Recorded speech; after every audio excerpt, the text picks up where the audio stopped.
Hi, I'm Davy, And I'm Carolyn. and we're just two Asian women having candid conversations about whatever the hell we want to talk about with an intersectional flair.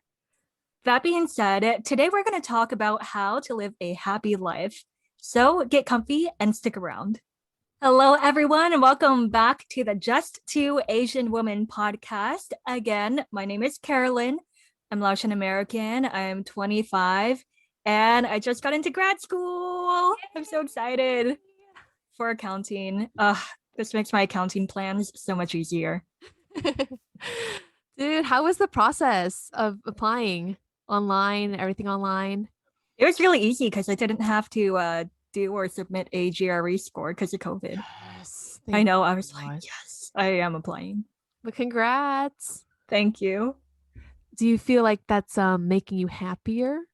It is making me happier, actually. Funny that you mentioned that. Right? Because I'm Davi, and we thought that we talk about an episode about happiness. I'm from Long Beach, California. I'm Cambodian American, and we live in California, and maybe the weather helps us make us happy. That's true. I've never lived anywhere else besides San Diego. That must be it. That must be Is that why I'm so happy all the time? it. With happiness, I feel that there might be different definitions, especially with different cultures. My definition of happiness is pretty general. It's being in the present moment, being grateful for what you have and where you're currently at in life, and being satisfied with like your friends, family, and self. Yeah, so to me, happiness is like not necessarily being like in this constant, like elated emotional state, which is what most people see as happy, like big grins and just like wired and has a zest for life. Um, to me, happiness is more like peace with yourself, with just like a constant like calmness and just like reassurance that everything in life is gonna be okay, I think that's what brings me happiness, and that's what I want in my life. hmm So now that we define what happiness means to us, it's a good time to jump into some things that we do to maintain our happiness. Mhm. For me, I've been a pretty happy child. How about you, Carolyn? Yeah, I've sorry, I'm just as soon as you said that, I was like, was I a happy child? And then every like flashback of me being sad and emo came Oh. back to me. I was I a happy okay, no, I was not a happy child. The fact that I'm thinking so much about it, I'm all like, Oh my there's goodness. no. All I right, was facts. very like how would you describe it? You know that like little kid who's like so quiet and shy, and you're like, are they okay? And Mhm. then that kid is just standing there like So awkward and serious. yeah, and that was me, But like, I mean, sometimes I would be emo. I was a very emo kid. I don't know what was wrong with me. Like me fully being like 5 years old, and I'm like, you don't love me. And then my dad would be like, why do you think we don't love you? And I'm like, you Wow. just don't. It's a Wow, very there's good question, but no. wow, there's a lot to unpack there. But Maybe you were not reassured in your life by your ooh, love of your family. I guess the fact that I thought that they didn't love me, I think there's very strong evidence of that. Actually, you know what? A quick segue. The reason why I said that, I remember that moment as a kid because it was so like, I don't know, so emotional, I suppose. And hmm I remember it's because I used to like watch so much TV, Disney Channel and whatnot. And mm all those white parents, they would always be like, "We love you," and they hug their child. And Mm. there was like, they sit down and they're like, "We're so proud of you, child," and I love you so. And I'm like, parents say that to their children when they love them? They tell them that they love them. hmm It'd be And so yeah, it'd be no, go so ahead. it'd be so dramatic sometimes though. I remember I was in 10th grade and my English teacher got a phone call from her son and he says, "Hey mom, just like up like it's just like a casual conversation, just updating her on something." She's like, "Hey, I'm teaching right now. What is it?" She's like, "Oh, okay." And they said, "Okay, bye, I love you." And then we were like, "You say I love you to your kid, like, before you hang up?" She says, "Yeah, it might be, like, my last time seeing them." And I'm like, "That's Oh. sweet. It's so sweet." But I'm like, "That's so dramatic." Dobby in 10th grade is like, okay, you really need to calm down. It's not that serious. Right? Because I didn't get that outwardly verbal love expressions from my parents. I'm like, "Chill. Right? Yeah. See you when I see you." Hmm. But I mean, obviously they love me. I know I shit on them all the time for their Mhm. political views and sometimes their monetary decisions. But they're very generous and they've always helped me no matter what, to be quite honest. Mhm, and I think my parents also helped me too to be a happy kid. I don't know whether it's modeling or they just provided me a really good childhood, but I think the first thing that maintains my happiness is having a strong social network. Growing up, as I mentioned in an earlier podcast, my family and I grew up in a three-bedroom house with 11 of us. We were always surrounded by people who supported us. I was super privileged that my parents didn't divorce. My aunt and uncle were together. My grandma and grandpa took care of me, my cousins when they went to work. We were always surrounded by people who loved us. And we were poor, but really, I never felt poor because I always had food. I always had clothes and like a new pair of shoes once a year. I don't know. I think that's really not magical, but really solid that my parents that created that life for me and my family, and I'm, like, getting emotional, like, I'm so grateful for that, you Yeah. know? I Yeah. like that. And look, I know people say this all the time, but it's so true that we're social creatures, Uh-huh. okay? So you need your motherfucking social network. You can't just keep pushing everyone away. And it's important. I was just thinking about that the other day and I was like really stressed with work and I was like, when was the last time I was having a good time? I don't remember. But Oh, then I thought back to when I was playing like a video game with my friends like that past weekend yes. and I was like, that's when I was having fun. Abs And that just goes back to the social network thing. absolutely, and I think with family and especially with coworkers, since we spend, what, a third of our more than a third of our life at home and then a third of our life or more at work, recently, I've actually we recognized again the importance of having social network at work because work is so stressful right now. The students just came back this week. It's Friday. They came back on Wednesday. It was great to see them, but holy cow, like, it was just I have to transition rooms, dude. Like I'm in Japan or something. The teachers go around to the students, kind of like that. Oh But yeah. Yeah. mhm. But I was just so stressed, and I have great coworkers. Yesterday on Thursday, I woke up in a really bad mood. I was just stressed and just overwhelmed, and I was crying at work, like, between classes, going to the bathroom. I don't know, just it's just one of those days, Yeah. and then during lunch, my coworker invites me, "Hey, we're getting lunch in the room, like, come join us." And I was like, "Okay, like, I'll join you guys later, maybe. I have to, like, catch up on a lot of work and plan." And for me, my initial reaction was to shut down and not talk to anybody, but then I stopped myself and said, "Bitch, you better take your lunch, heat it up in the microwave, and walk into that room," because I knew that I was just hurting myself by avoiding people and being antisocial and trying to, like, do my work. But then I was like, "No, like, I know I'll feel happier if I go talk to them, eat with them, and laugh with them because 'cause they're super cool." And that's what I did, and I did feel better. So, That's really nice. mhm. So when you say like you have a strong social network at work, do you mean like y'all are friends or like if something happens, you could reach out to them and you know that they got you?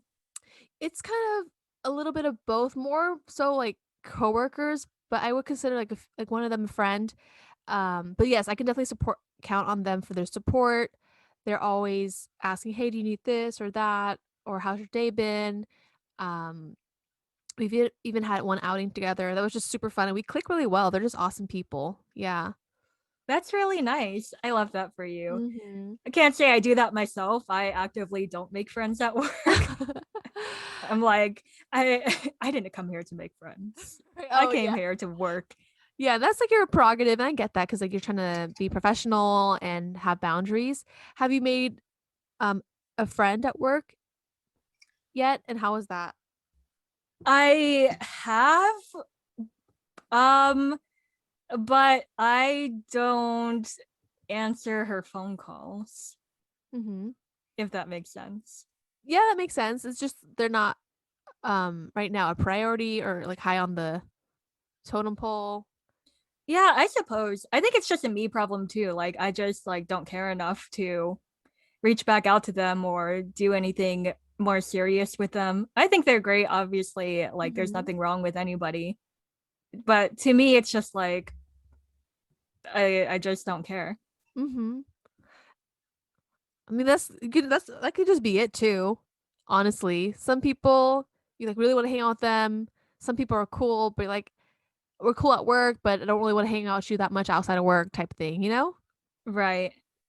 But I appreciate their tenacity. Yes, that's always sweet. Like I appreciate the people who always invite people Hmm. despite the outcomes. You know? Yes, it's very kind of them. Hmm. What's one thing that you remind yourself or do to maintain your happiness, Carolyn? Right. So I was an emo child and now I have more control over my life because I'm no longer a child, I'm an adult. And I think that's one of the things that makes me feel happy per my definition of happiness, because what's really important to me is that I have agency over my own life. Like I can make the decisions I want to, I can do what I want, and no one is pressuring me to do otherwise. And if they are, then it's just like water off a duck's back because I literally could care less. So that's something that makes me happy. And it's not something that anyone is like born with. I think we all grow up caring about how other people feel about us and stuff like that, or feeling like we have to do things because of X, Y, and Z, right? And it's like I think after I went through my whole experience about being like bullied and harassed at work and college, at that point, I was like, literally nothing I will ever do will satisfy these people that I'm trying to satisfy. And that's when I learned that I should just do whatever the hell I want. Yeah, you had a really direct experience when you learned, no, whatever I do, Yes. it's not going to satisfy everyone, and it doesn't need to. Right. Because everyone's always going to have their own like perceptions and narrative, and they'll always like keep to that narrative regardless of anything that says otherwise. Hmm. So I mean, I'm sure I would have learned that lesson without having to go through that fucking traumatic experience, For sure. but it happened, and I'm like, well, that's what I got out of it, and now I'm just chilling and doing my thing. If I don't want to build a deeper relationship with that one coworker we were talking about earlier, then I You could don't do that, have and I to. don't feel any way about it. Yeah, exactly. I think having control too really does bring people happiness because feeling helpless is one way into like depression for sure. Uh, Yeah. because studies have shown that people who have or perceive that they have more control over their life are a lot happier than people who like to blame external factors, for why they can't achieve things or be a certain way. So I like that you recognize you have agency and that you don't feel pressured from other people to do certain things. Because that's kind of when we lose ourselves, is that Mhm. under other people's expectations, we feel that we have to conform or ab- abide by how they feel and making other people happy. And if we just kind of let ourselves, get pulled in all different directions, who are we? We're just other people's puppets. Well, Yeah. yeah, I think so. I'm being a little dramatic because I used to be like that, and I'm learning to not give a fuck. It's great. I would It's totally recommend it to everyone. To sum it up, like having agency over your life, I just feel like I have the power to like do and claim anything I want, you know? It's like I'm a white cis man. I could do anything I want, and I will. Oh my goodness. Never thought we would have white cis male energy. we just this part. Just The this other part, yeah. parts. It's only, and maybe the money Not too. the colonizer part. Uh, For me, something I learned pretty early on in my adulthood was that I found a lot of joy spending money on experiences versus things, and Mhm. I will drop money. I just booked, for May, a Joshua Tree trip, and then June, I just booked an Grand Canyon trip, so I am Oh, pumped. wow. That's so cool. Grand Canyon, have you been? No, I haven't, have you? Yes, that bitch is deep. It's so beautiful. I I went when bet. I was a kid a long time ago. I always remember my grandpa looking over like the edge, and then Oh. his hat just like flies off into the canyon. Into the abyss. Yeah, and we're just standing there like, wow, you're part of the canyon now. Yeah. Yeah, I that's the thing I have a trade-off for is instead of buying, like, just impulsively or just habitually buying things, bags, I don't know, clothing and stuff, I'm just gonna I save that money up for traveling. Like like they say, you can keep your experiences in your head, but things, like, will make you happy for a few weeks, and then your happiness spikes, then it plateaus into your regular happiness level. Right. So, but however, with experiences, like I can still talk about it with my friends. One of my favorite experiences was going to Europe for 2.5 weeks. It was going to Cambodia for 3 weeks. Like when I travel, I go. Okay. Mhm. Like I'm lucky because I work as a teacher in a school. It allows me that time. But sharing those memories with my friends and family is incredible. Yeah, and it's like me bringing up that memory of my grandpa. It's like when you go out and do that experience, like what you get out of it, like the relationships that you get to build or create with people or even with yourself too while you're out there Mhm. is something that is like invaluable and something that will make you, I don't know, feel like just proud and satisfied. Right. And I think because travel is such things can only change your perspective so much. It just satisfies you on an artificial, materialistic, literally level. Whereas like experiences, there's so many possibilities of things like you said can change you for the better, transform you, maybe have more peace with yourself, have appreciation for life, Mother Earth, other people and learn about different cultures. So I feel like experiences really there's infinite positive experiences that you can come out of it. Yeah. Yeah. And I also think that most of the time when you go out and do an experience, what you're doing is that you're stepping out of your comfort zone, Mhm. assuming that you haven't like been there 20 times before or something. Right. And the fact that you're going out of your comfort zone is also something that, I mean, it sounds uncomfortable, but it will make you like more fulfilled at the end of the day. Um, because I mean, look, if you want to like stay home and be comfortable and not go anywhere, like I guess, but I feel like it's just better to go out and do things for all the reasons that you and I have mentioned. Yeah, and I agree too.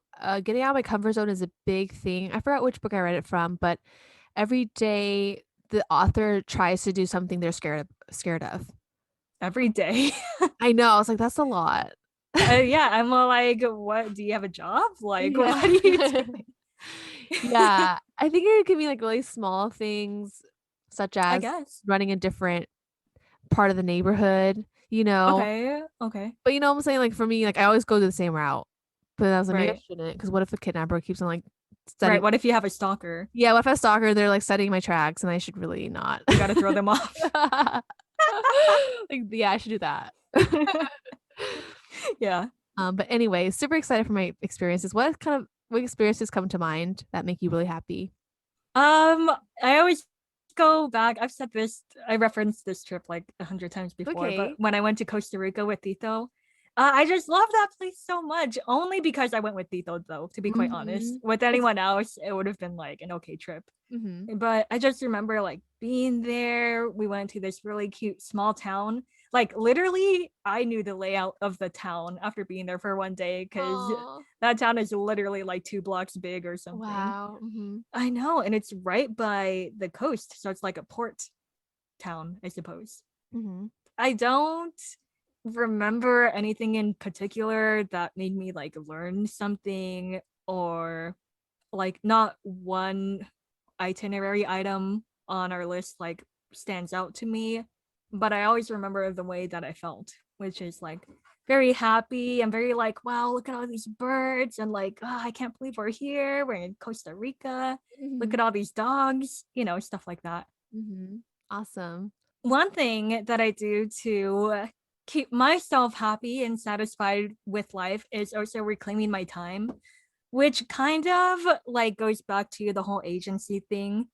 Um Sometimes I feel like I have a control issue because I'm like, I need agency, I need my Mhm. time. Mhm. And then sometimes Tito's like, it's okay if you don't have control over everything. And I'm like, shh, be quiet. Anyway, I like to reclaim my time as in like, we talked about this also a little bit in our last episode, which was how to create your own space by creating physical boundaries, mental boundaries, and also by reclaiming your time. So Mhm. there's that. But just to sum it up, if you haven't listened to that episode, but you totally should, um, reclaiming my time is like also feeling that I never owe my time to anybody, Mhm. um, unless it's like a scheduled meeting to which I've agreed to it. So that's, I feel free to just do what I want whenever I want. And if I want to do something with somebody, then I just go out and plan it. And it's that simple. And Right. if I don't want to do something, then either I cancel or I don't make the plans in the first place. You And it's men really that simple. What was that? you mentioned that Tito kind of juxtaposes you in terms of it's okay, you don't have to control, all your time. Do you feel that maybe in the past you people kind of have like used your time a lot and like that might be the reason why you want to reclaim your time so much Oh, now? maybe. Like Because, there's this oh, there's this yeah, one phrase that says if you don't control your time, somebody else will. that makes total sense. Mhm. Like, I remember when I was at that shitty job that I also referenced earlier, like, I would be there past my hours just trying to fix everything up and make it look nice, only for it to never be acknowledged because they all hated me anyway. Mhm. Or when I was in high school or middle school, like I really cared a lot about how other people saw me and stuff like that. I'm sure we all did in Oh, for middle and sure. high school. Oh, same. But like especially so yeah, maybe. I'm sure it does have to do with feeling like I didn't have control over my own person back in the day when I was a child. I mean, no child really has control over themselves if they have Mhm. parents who don't know about how to give children a own sense of being. But anyway, and then as like a middle schooler, as a high schooler, and then finally I was like, no more. I am me. Yeah, you took off like the shackles Mm-hmm. and you're like, this is coming out of this, I don't want to say a cocoon like a butterfly, but basically coming out of a cocoon or something. Yeah. And it's like spreading your wings. You're like, flying, fuck off. Like, Yeah. Exactly. That's awesome. I feel really strongly about my time too. I think it's just I realize it's so limited when whenever I'm getting really existential. Something that I'm a big person about is learning. I've always been a schoolgirl. I always love to learn. That's why I enjoyed school a lot. People kept on saying, "Oh, we're lifelong learners," da da da. And at a certain point, I kind of thought I'll stop like officially learning after a certain point. But honestly, I'm 26 and I still have so much to learn and so many things I want to have skills on. In the book that both Carolyn and I wrote I wish um that we both read, The Happiness Advantage, said that learning is a scientific fact or method that does make us happier, which makes sense because it's, you know, mentally stimulating our minds. it's interesting to learn about new things, and we feel, at least I feel fulfilled and feel more confident about understanding the world when I learn about Yeah, yeah, I like that one too. I also enjoy learning new things. Um, eh, like reading The Happiness Advantage, for example. things. I was like, oh, I want to learn about happiness. That's a fun thing. And let me tell y'all, like The Happiness Advantage, I know it sounds kind of like kitschy, like, oh, go learn about happiness. And you're like, oh, God, you're gonna tell me the same things. But no, like it has some really, really good facts and studies in there, actually. Like I learned a lot. I took a lot of fucking notes from that book because I Mhm. was like, wait, this is really, really, really interesting. The fuck? Mhm. So I highly would recommend go check your library to see if they have it. It's like a great book. Yeah, and if you wanna listen to it on the audiobook, I really enjoyed it because, I have, like, 20-25 minute drives each way, and well, I think what I would do is I would take voice memos. Yes, yeah. Yeah, because, like, one thing that Carolyn and I do is that after we read, again, we love to learn, we have separate Google Docs making notes about what we learned, because otherwise I feel like I just totally forget everything and all the lessons I've learned from a book. Yeah, literally. Yeah, and I think learning just expands your mind, and again, kind of just like experiences, it opens yourself up to more opportunities. So one big thing I love to learn is usually languages and finances. Mhm. Finances has opened a huge opportunity for me in terms of retiring early, helping my community and my friends become richer, and smarter with money. I love to learn languages too, because that also presents millions of opportunities, right? We just looked it up. There are f I'm learning Spanish and I've learned some French, and just Spanish alone, 580 million people speak Spanish. Mhm. So, I could interact with so many more people, and I feel like a way to somebody's heart is through speaking their language, and I just love that. So, yeah. Yeah. Like literally and figuratively. That's great. And also, y'all should sub to Davi Yap on YouTube because Davi makes a lot of really good financial information videos on there. Thank you, thank you. Mhm. Carolyn, what do you like to learn about? I like to learn about, oh, I like to learn about art, like whether it's like different techniques that artists use. I have a separate YouTube account that's only for like art videos so that the algorithm just gives me more art videos to look at. And it's always so interesting. I'm like, oh my God, I never thought to do it that way. That's so cool. And then I can implement it into my work because I also do a lot of art on the side. Um, I also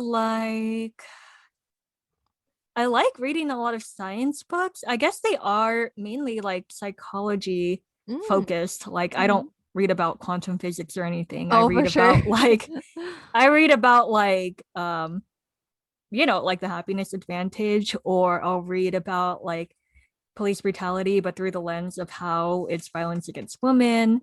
I really like that book. Oh, And stuff like that. I always keep an eye out for things that will kind of like broaden my perspective, especially when it comes to like socio-political issues and understanding like the struggles that kind of like the mainstream source of information doesn't always like feed to me, you know? mhm, I just absolutely. listened to a podcast about Yuri Kojima from NPR's Throughline.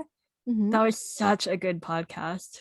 Ooh, Like what is it about? do you know who Yuri Kojima is? No. So she was an activist in uh who was active in the 60s. They described her as having like radical solidarity because she was really in there with the Black liberation movement of the 60s. She was a very, very close friend to Malcolm X. Oh, I did recognize her because there was an Yeah, Asian woman, right? yes, that's As her. her name implies or suggests. Yes, she Yeah. was really close with him. That's cool, and then it kind of, supported that, Asian people supported the Black, liberation movements. Mhm. Yes, and she also played a hand in the Asian American movement in the 60s as well. That makes sense, which was inspired by the Black liberation movement. And she was also with she was with like every oppressed movement. Essentially, she was like she really understood what solidarity meant and what like community support meant. Like she's to me when I think of her, like the Black liberation movement and the Asian American movement comes to mind, or is at the forefront of my mind. But she was there for like Puerto Rican rights, Mm, Mexican rights, anything else that was going on that was fucked up. She was there. yeah, that's awesome. Like she really understands like we're all interconnected and that we must help everybody, you know. Yeah. So I guess on that note, I really enjoy learning about people as well. Mhm. Because I mean, I know people are never perfect, but like the highlights of their life are things that inspire me. Yeah, so learning definitely makes people happier. I feel like there's never a cutoff age of when to learn. If anything, we should always be learning because our brain is always available to like wire new connections. Mhm. Our brain is really malleable. Mhm. One other thing that I do to make me happy is doing things that make me feel fulfilled and satisfied, absent of external validation. And I know that sounds really like cliche and obvious, like, oh, I just do things that I like, which you should. But I mentioned the fulfilled and satisfied part absent of external validation because that's what's really important. Because I like to fucking lay in bed and watch Criminal Minds. It doesn't mean that that makes me feel fulfilled and satisfied. Entertained for the time and somewhat more relaxed, it does make me. Mhm. But those special hobbies or things that kind of like fill your life with, I don't know, something that you always look forward to and then you just do it and no one's around to like give you a fucking pat on the back or a trophy about it and you still feel happy that you did it. The first thing that comes to mind is like shaking my ass in front of the mirror. Yes, I I love that for you, Dobby. I love dancing. I Uh, can imagine you like feeling sad and crying, and then you just like hunch over to your like full size mirror and you just turn around and shake your ass really vigorously while crying. Dude, whenever I feel like a little down or I need to move, I just like throw on some music and I just, go. And I feel like that's like my best dance moves come out. But then in public, I'm like, shit, it's not coming. That's exactly what I'm talking about. That's your thing that like instantly it makes you like happier or brings you back to like a neutral state of mind in which you're not feeling like super bad. You know what I mean? And in the book, The Happiness Advantage, they talk about something called the Tetris effect, which basically means that like whatever you're trained to look out for, you will look out for. That being said, our whole lives we've been conditioned to watch out for mistakes because, you know, as a kid, we're always being graded on them. As an adult, we're always looking out for them. And to everyone else around us, they are quick to point out any mistakes that we do or any bad things that we do. Mhm. So we grow up and we're like, I gotta look out for the bad things. And then you realize you don't really know what makes you feel better. Aw, that's true. Exactly. Like in companies, in order to be more productive, they look for mistakes and see how they can optimize. And it's like kind of people claim that it's an evolutionary act as well. We have to Yeah. look for mistakes so we can survive. If that branch is a little bit too thin, you might die, Mm-hmm. or fall into onto the ground. So yeah, we're kind of like I don't know if we're necessarily predisposed, maybe, um, to looking for mistakes, but yeah, so how would we then, like, kinda wire ourselves away from that?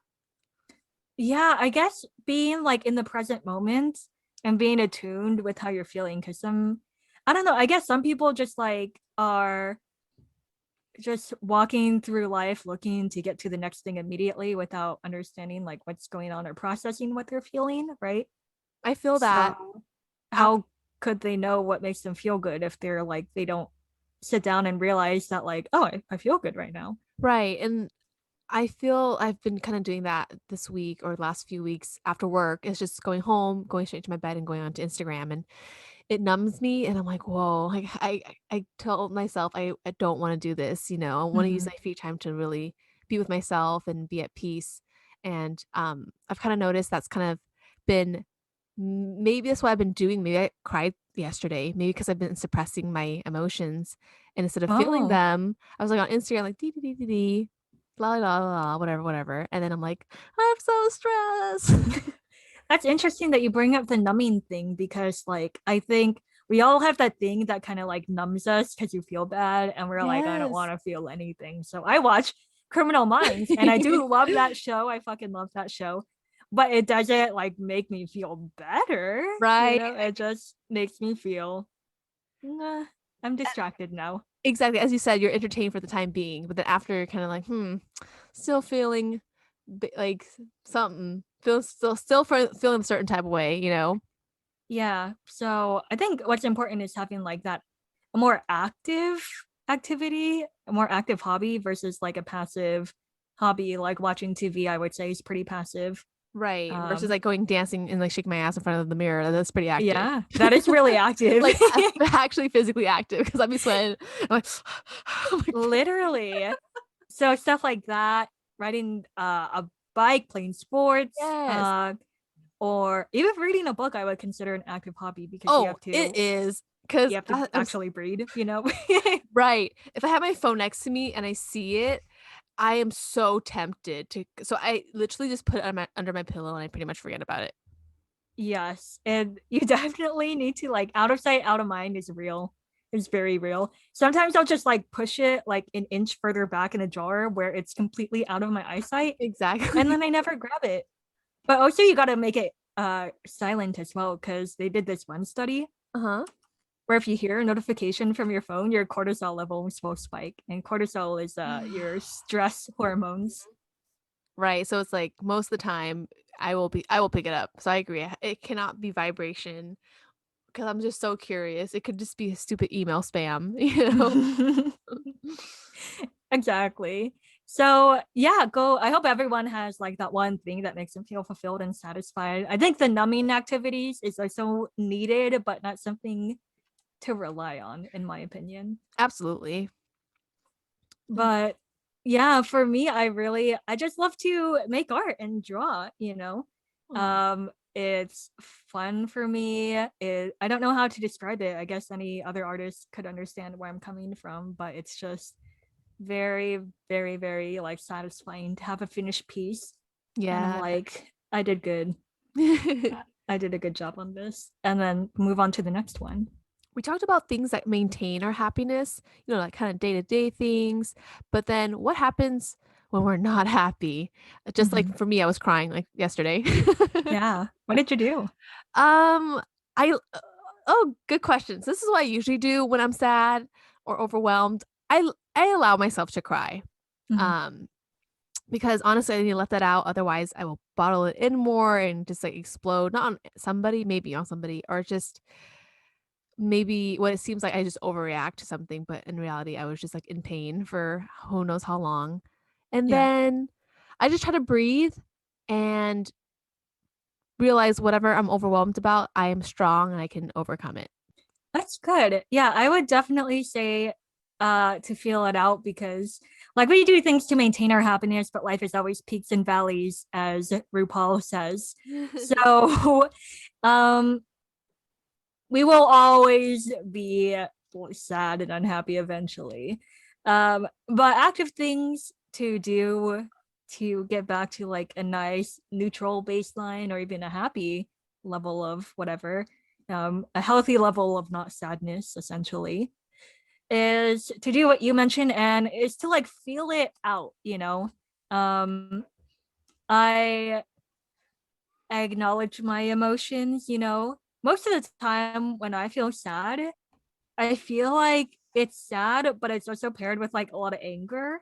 Mhm. So it's never really like despair. I'm more like, I hate everything.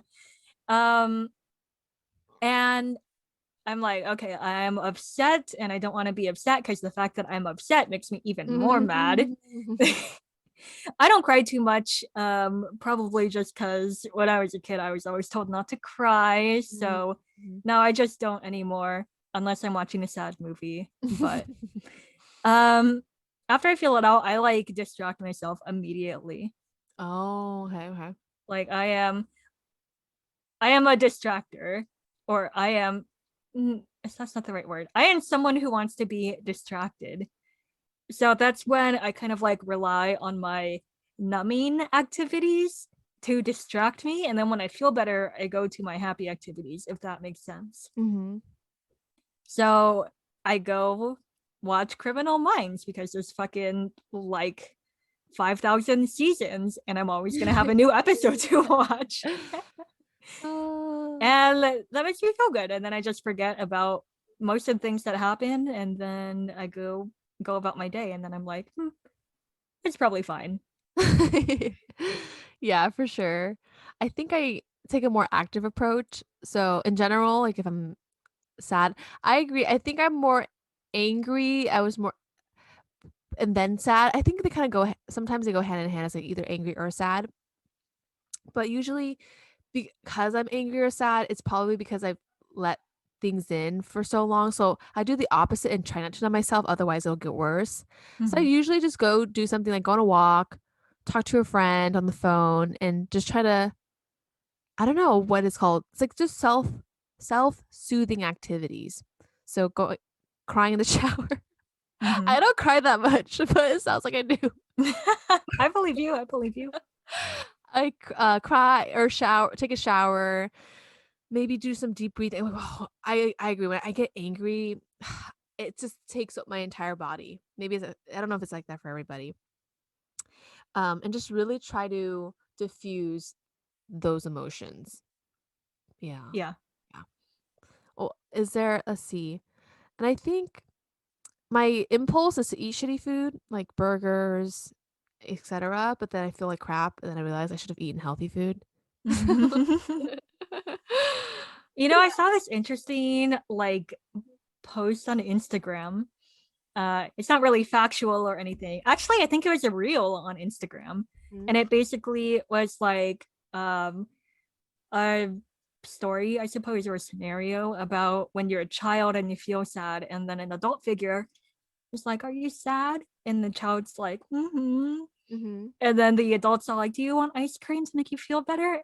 And then the child's like, "Mm-hmm." Ugh. And then you give them ice cream. So basically, you give them like a sweet food or a junk food every time a child feels sad. And now they associate that essentially bad food with feeling better when they feel Oh. bad. So now you're an adult and there's no one around you because maybe you're living alone and you feel bad, then you eat an entire tub of ice cream, which might feel great, but I think in the long run, it's not really Oh. that great. Mm-mm. So, I mean, I guess it is good to like reach out and eat something that like makes you actually feel good, which is what Mhm. junk food does for people.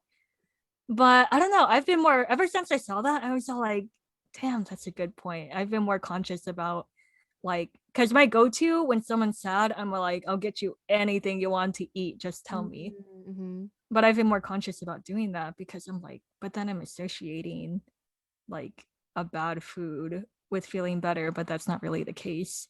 You Mhm. can't really mask your sadness just by filling yourself with carbs and sugar. Yeah, I agree. When people are like, "Oh, I'll get you ice cream," I never really understood that. I just kind of like, well, I'm sad, but I still want to eat like good food, like sushi. Mhm. Yeah, because I don't know. In general, I don't really eat ice cream like that to begin with. So to me, that it is comfort food, but it's just not my go-to, I guess. That's good. Yeah. It's good you don't have that habit. Mm-hmm. Yes, so these were things that made us happy. I know personally for myself, generally I'm happy.